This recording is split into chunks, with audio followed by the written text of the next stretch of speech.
Version లేదా second phase అండి. అదైతే మనకైతే త్వరలో రాబోతుంది అంటూ మనకైతే ఇక్కడ మన సీనియర్ లీడర్స్ కానీ, మన దిలన్ సార్ గారు కానీ, ఆశ్చర్య గారు కానీ మనకి రీసెంట్గా జరిగిన వెబినార్లో కానీ, లేదా పోస్టులో కానీ, లేదా కమెంట్స్లో కానీ మనకైతే వారు బాగా చెప్పడం జరిగింది.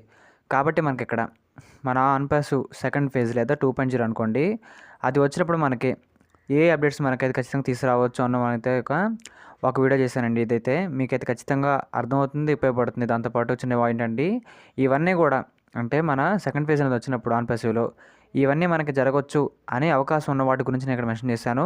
యాజ్ టీజ్గా ఖచ్చితంగా ఇవే జరుగుతాయని చెప్పట్లేదండి, కానీ ఇవి జరగడానికి మనకి ఎక్కువ ఛాన్సులు ఉన్నాయి కాబట్టి వీటిని నేను ఒక ఎగ్జాంపుల్గా తీసుకొని చదువుతున్నానండి. మీరు గమనించండి, మీరు ఎవరు కూడా ఇక్కడ కింద నెగిటివ్ కామెంట్స్ పెట్టక్కర్లేదు. ఇది ఒక ఎగ్జాంపుల్ వీడియో. మ్యాక్సిమం మనకైతే ఇదే నిజం అయింది, కొన్ని అటు ఇటుగా అవ్వచ్చు, అవ్వకపోవచ్చు. ఆ పాయింట్ గమనించండి. ఇప్పుడైతే మనకి ఏ పాయింట్ల గురించి మనం వెయిట్ చేస్తున్నామో, ఏ విషయం మనకైతే రావాలి తెలుసుకుందామండి. అంతకంటే ముందుగా మన ఛానల్ కానీ కొత్త వచ్చినట్లయితే సబ్స్క్రైబ్ బటన్ బెల్ కింద అలా పెట్టుకోండి. ఖచ్చితంగా ఈ వీడియోకి లైక్ ఇచ్చినప్పుడైతే మరింత మంది ఫౌండర్స్కి అయితే వీడియో షేర్ అవుతుంది. మన ఛానల్కి అయితే మీకు సపోర్ట్ అనేది ఈ విధంగా ఉండాలి కోరుకున్నాం ఖచ్చితంగా. ఇక్కడ ముందుగా మనం చూసినట్లయితే మన ఆన్ పేసివ్ అనేది సెకండ్ ఫేజ్లోకి మనమైతే వెళ్ళబోతున్నాం, మనకైతే రాబోతుంది అంటూ మనకి కొద్ది రోజులుగా మన ఆశ్చర్య గారు చివరిగా మనకి చెప్పిన వెబినార్లో ఉంది. దాంతోపాటు మనకి కొన్ని సందర్భాల్లో మన దిలన్ సార్ గారండి, మన దిలన్ సార్ గారు డైరెక్ట్గా చెప్పడం జరిగింది. కాబట్టి మనకి త్వరలోనే ఆన్ పేసివ్ అనేది రెండవ కోణంలో సెకండ్ ఫేజ్ మనకైతే ఖచ్చితంగా రాబోతుంది. దాంట్లో మనకైతే కొన్ని కొత్త రకమైన అప్డేట్స్ మనకైతే ఖచ్చితంగా ఉంటాయండి. వాటి గురించి మనకైతే వారు ఇక్కడ చెప్పడం జరుగుతుంది. గమనించండి పాయింట్ అనేది. మీకైతే ఈ వీడియో చాలా చాలా చాలా ఇంట్రెస్టింగ్గాను ఇన్ఫర్మేటివ్గాను ఖచ్చితంగా ఉంటుంది. ఈ పాయింట్ గమనించండి. కాబట్టి మీరు ఎవరు కూడా స్కిప్ చేయకుండా చివరి వరకు చూడండి, అప్పుడైతే మీకు వీడియో అర్థమైద్ది. ఇంకా ఫస్ట్ మనం చూసినట్లయితే ఇక్కడ చూడండి, on passive eco system founders.net అంటే చూసినట్లయితే మనకి ఇప్పుడు మన ఈకో సిస్టమ్ అనేది ఉంది, పర్లేదు బాగానే ఉంది. కానీ మనకి దాంట్లో మనకి ఇక్కడ 3D డిజైన్స్ వస్తాయని, ఇంకా లేకపోతే మనకైతే ఇంకా ఎక్స్ట్రా గ్రాఫిక్స్ మనకైతే యాడ్ చేసుకోబోతున్నారు అంటే మనమైతే కొన్ని సర్క్యులేషన్స్ అయితే మనకు బాగా వినడం జరిగింది. దాంతోపాటు ఇక్కడ మన founders.net పేజ్ అండి, మన founders.net పేజ్ అదైతే మనకైతే కొద్ది రోజులుగా మనకైతే ఓపెన్ కావట్లేదు. చూసినట్లయితే మన ఓఎస్ని ఇప్పుడు ఓపెన్ అవుతుంది, కానీ మన ఫౌండర్స్ అయితే మనకైతే ఓపెన్ కావట్లేదండి. చూసినట్లయితే మన కంపెనీలోంచి వచ్చే ఓఎస్ పోస్టులు అయినా కానీ, ఫౌండర్స్కి ఆశ్చర్య గారు చెప్పే విషయాలు కానీ, పాయింట్లు కానీ అవన్నీ కూడా మనకైతే ఇక్కడ రావడం అయితే జరుగుతుంది. అది అందరూ మీకు తెలుసు కూడా. కాబట్టి మనం చూసినట్లయితే మన ఈకో సిస్టమ్ అనేది మనకైతే కొత్త వర్షన్స్ అంటే కొత్త కలర్స్ కానీ, ఇంకా గ్రాఫిక్ డిజైన్స్ కానీ, 3D ఇన్నోవేషన్స్ కానీ మనకైతే ఉంటాయి. దాంతోపాటు మన founders.net పేజ్ ఉంది కదా, అది కూడా మనకైతే ఓపెన్ అయ్యే ఛాన్స్ ఉంటుందండి. ఎందుకంటే లాస్ట్లో మనకి చాలామంది ఫౌండర్స్కి ఈ founders.net మనకైతే ఓపెన్ కాలేదంట. అర్థమైంది పాయింట్ అనేది. కాబట్టి మనకి ఇవన్నీ కూడా రావాల్సి ఉంటుంది. అందుకే దీని గురించి నేను ఫస్ట్ పాయింట్గా మెన్షన్ చేస్తున్నాను. అదే మన on passive eco system and మన founders.net ఈ రెండు మనకైతే సైమిల్టేనియస్గా జరిగే ఛాన్స్ ఉంది. లేదంటే మన ఈకో సిస్టంలో ముందుగా కొత్త మార్పులు అయితే వస్తాయి. ఇంకా ఆ తర్వాత ఈ ఫౌండర్స్ గురించి కూడా మనకి ఏదన్నా అప్డేట్ అనేది ఉండే ఛాన్స్ అయితే ఉందండి. గమనించండి. ప్రకారం మనకి ఈ రెండు కూడా ఇవి రెండు ఎందుకు మనకు వస్తే మనం డైలీ లాగిన్ చేసుకొని ఓపెన్ చేసుకొని యూస్ చేసుకోవడానికి మనకైతే కంపెనీ ఎవరైనా అప్డేట్ ఇచ్చారా లేదా అనేది తెలుసుకోవడానికి ఉంటుంది. కాబట్టి ఈ పాయింట్ని ప్రతి ఒక్కరు కూడా ఖచ్చితంగా గమనించండి. On passive eco system page అనేది మన ఫౌండర్స్ పేజ్లో మనకైతే ఇంకా కొత్త అప్డేట్స్ కానీ కొత్త విషయాలు మనకు తెలిసే అవకాశం అయితే ఖచ్చితంగా ఉందండి. గమనించండి.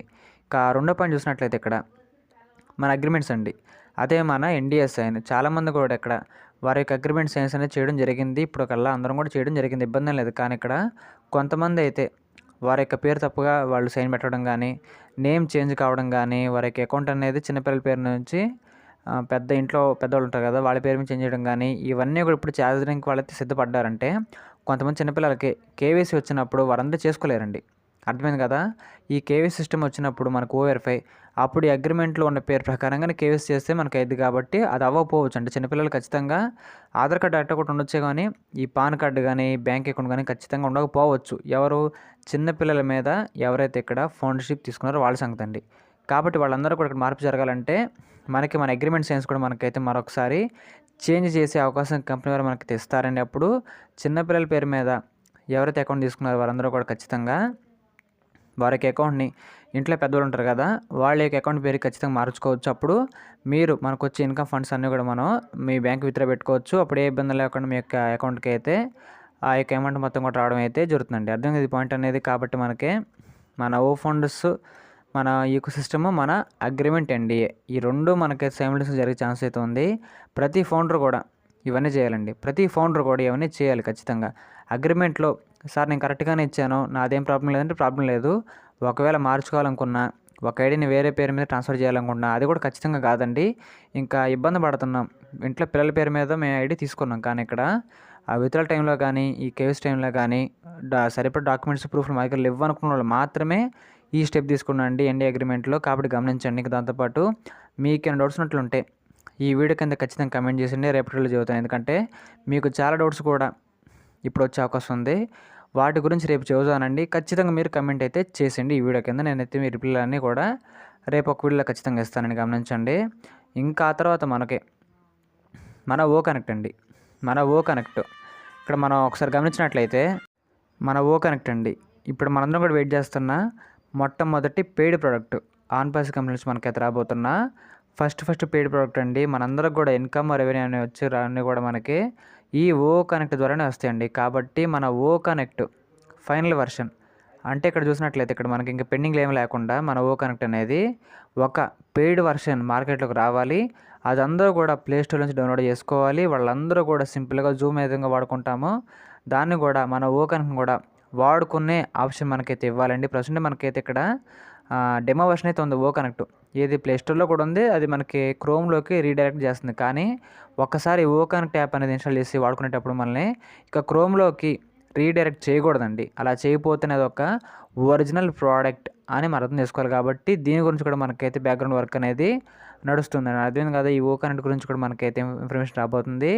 మన సెకండ్ ఫేజ్లో ఇవన్నీ కూడా మనకైతే జరిగే అవకాశం ఉందన్నట్లుగా మనకైతే సమాచారం. ఇంకా దాంతోపాటు మన ఓ వెరిఫై కేవైసీ అండి, కేవైసీ మనందరం కూడా మనం కేవైసీలు చేసుకోవాలి. ఫౌండర్గా పిలవడే అందులో కూడా కేవైసీ చేసుకోవాలి. మన ఓ వెరిఫై వచ్చినప్పుడు అది కూడా మన ఓ వెరిఫై వచ్చినప్పుడు ప్రతి ఫౌండర్ కూడా, కంపెనీలో ఉన్న ప్రతి ఫౌండర్ కూడా కేవైసీ ఖచ్చితంగా చేసుకోవాలండి. అలా చేసుకుంటేనే ఒక రియల్ ఫౌండర్ లాగా మనం గుర్తింపు అయితే పొందుతాం. అప్పటి నుంచి మనకి రావాల్సిన అన్నీ కూడా మనకైతే అనుభవం ఖచ్చితంగా వస్తుంది. కాబట్టి అప్పటికల్లా మనకి ఏమైనా డాక్యుమెంట్స్ లేకున్నట్లు ఉంటే, అంటే బ్యాంక్ అకౌంట్, పాస్బుక్ కరెక్ట్గా ఉండాలి. మన పాన్ కార్డ్ అండి. ప్రతి ఫౌండర్ కూడా ఖచ్చితంగా పాన్ కార్డ్ని లేకపోతే చూసుకోండి. ఆ పాన్ కార్డును కూడా మనం ఉపయోగించి మన కేవైసీ టైంలో ఇవ్వాల్సి వచ్చింది. కాబట్టి రెడీగా లేని వారు కొంచెం టైం తీసుకుని పర్లేదు, రెడీ చేసుకోండి. కేవైసీ ఆప్షన్ వచ్చిన రోజుకల్లా మీరు రెడీగా పెట్టుకున్నట్లయితే మీరు ఏ ఇబ్బంది లేకుండా కేవైసీ కూడా చేసుకోవచ్చండి. అప్పుడైతే మనకైతే అన్నీ కూడా క్రమేపీ జరుగుతాయి. దాంతోపాటు ఇక్కడ చూసినట్లయితే మన పెండింగ్ విత్డ్రాల్స్ అండి. మనమైతే ఇక్కడ 1 year అవుతుంది విత్డ్రాల్ పెట్టి కూడా, 1 year దాటింది కూడా. కాబట్టి మనకైతే ఇప్పటివరకు కూడా ఈ విత్డ్రాల్స్ గురించి ఎటువంటి క్లారిఫికేషన్ అనేది ఇంకా రాలే కంపెనీ నుంచి. కాబట్టి మన సెకండ్ ఫేజ్ అనేది స్టార్ట్ అయిన తర్వాత ఈ పెండింగ్ విత్డ్రాల్స్ గురించి కూడా మనకైతే సమాచారం అనేది ఇస్తే బాగుంటుందని ఖచ్చితంగా భావిస్తున్నారని అందరూ కూడా. కాబట్టి మనకైతే విత్డ్రాల్స్ ఎవరైతే పెండింగ్లో ఉన్నాయో వాళ్ళందరూ కూడా ఖచ్చితంగా రావాలి. అది వచ్చినప్పుడు మనందరం కూడా ఖచ్చితంగా సాటిస్ఫై అవుతాము. ఎందుకంటే పెండింగ్ విత్డ్రాల్స్ అండి, అవి చాలా కాలంగా మనకైతే అక్కడ ఉండిపోయినాయి. కాబట్టి మన సెకండ్ ఫేజ్ వచ్చేలోపు కానీ, సెకండ్ ఫేజ్ స్టార్ట్ అయిన తర్వాత అయినా కానీ ప్రతి ఫౌండర్స్కి రావాల్సిన పెండింగ్ విత్డ్రాల్ అమౌంట్ అండి, కొత్త పేమెంట్లు కాదు, పెండింగ్ విత్డ్రాల్ అమౌంట్ అవి కంపెనీ వారు ఖచ్చితంగా మనకైతే ప్రాసెస్ చేస్తారు అని మనకైతే వారు చెప్పడం జరిగిందని గమనించండి. ఇంకా లాస్ట్గా చూసినట్టయితే మనకైతే బోనస్ అండి. అక్కడ బ్రాకెట్లో మీకు 1 year ఎందుకు పెట్టానంటే 1 yearగా మనం ప్యాకేజ్ కట్టుకొని ఎటువంటి ఇన్కమ్ అనేది మనం పొందలేదు. కాబట్టి కంపెనీలో మనకైతే కంపెనీ వారే మనకు ఒక ఫ్రీ బోనస్ లాగా మీరు ఎంతకాలం ఫ్రీగా ఎదురు చూడడం జరిగింది. ₹1 కూడా మీరు తీసుకోకుండా కంపెనీలో ప్యాకేజ్ కట్టి ఎదురు చూడడం జరిగింది. కాబట్టి కంపెనీ వారు మీకైతే ఖచ్చితంగా ఫ్రీ బోనస్ అనేది ఇస్తారు. ఒక ఎంగేజ్మెంట్ బోనస్ లాగా, ఒక ఫ్రీ యాపిల్ లాగా ఫ్రీ బోనస్ లాగా మనకైతే ఉండబోతున్నట్టు మనకైతే గతంలో ఆశ్చర్య గారు స్వయంగా చెప్పారండి. ఈ పైన చెప్పే అప్డేట్లు అన్నీ కూడా మన ఆశ్చర్య గారు, ధీరన్ సార్ గారు ఈ ఇద్దరు కూడా ఏదో ఒక సందర్భంలో చెప్పిన విషయాలు నేనే కొత్తగా కల్పించినవి కాదు. గమనించండి. ఇవన్నీ మనకు లేట్గా జరగవచ్చేమో కానీ ఖచ్చితంగా జరుగుతాయి. కాబట్టి మనకైతే 1 year మనం ఫ్రీగా వెయిట్ చేసినందుకు ఇన్కమ్ ఏమి లేకుండా మనకి ఫ్రీ బోనస్ లాగా వచ్చిన ఎంగేజ్మెంట్ బోనస్ లాగా మనకైతే ఇన్కమ్ అనేది ఫ్రీగా అండి. ఎక్కువ వచ్చిద్ది తక్కువ వచ్చిద్ది నేను చెప్పలేను, కానీ ఒక ఫ్రీ బోనస్ అయితే మనకైతే ప్లాన్ చేయడం జరిగింది కంపెనీ అని మనకైతే ఇన్ఫర్మేషన్ ఉంది. కూడా చదువుతున్నాను ఈ పాయింట్ అనేది. ఇంత వస్తుందా అంత వస్తుందా అంటే ఎగ్జాక్ట్ అమౌంట్ ఎవరో చెప్పలేరు, అది నేను కూడా చెప్పలేను, కంపెనీ కూడా చెప్పలేదండి. కానీ మనకి ఇది ఒక ఫ్రీ అమౌంట్ లాగా ఉండబోతుంది. ఒక చిన్న బాధలోంచి బయటకు వచ్చినప్పుడు కొంచెం సంతోషంగా ఉండేది కదా, దాన్ని కలగలిపి మనకి తెస్తున్నారండి ఫ్రీ బోనస్ అనేది గమనించండి. అందుకే బ్రాకెట్లో 1 ఇయర్ ఏం పెట్టాను. 1 ఇయర్ మనం వెయిట్ చేసినందుకు 1 ఇయర్ మనం వెయిట్ చేసినందుకు వచ్చే బోనస్ అని గమనించండి. ఇంకేమైనా పాయింట్స్ ఉన్నట్లుంటే రేపు ఖచ్చితంగా చెబుతాను. ముఖ్యమైన ఇవే, ఇంకా ఉంటే చెబుతాను. మీ యొక్క డౌట్స్ని ఈ వీడియో కింద ఖచ్చితంగా కమెంట్ చేసేయండి. మీతో పాటు అందరూ కూడా చూస్తారు, అందరూ కూడా తెలుసుకుంటారు. వాట్సాప్ గ్రూపుల్లో ఖచ్చితంగా ఈ వీడియోని అందరికైతే షేర్ చేసానండి. ఖచ్చితంగా మన ఛానల్కి అయితే మీకు సపోర్ట్ అనేది ఈ విధంగా ఉండాలని కోరుకున్నాం. ఖచ్చితంగా థ్యాంక్ యూ వెరీ మచ్.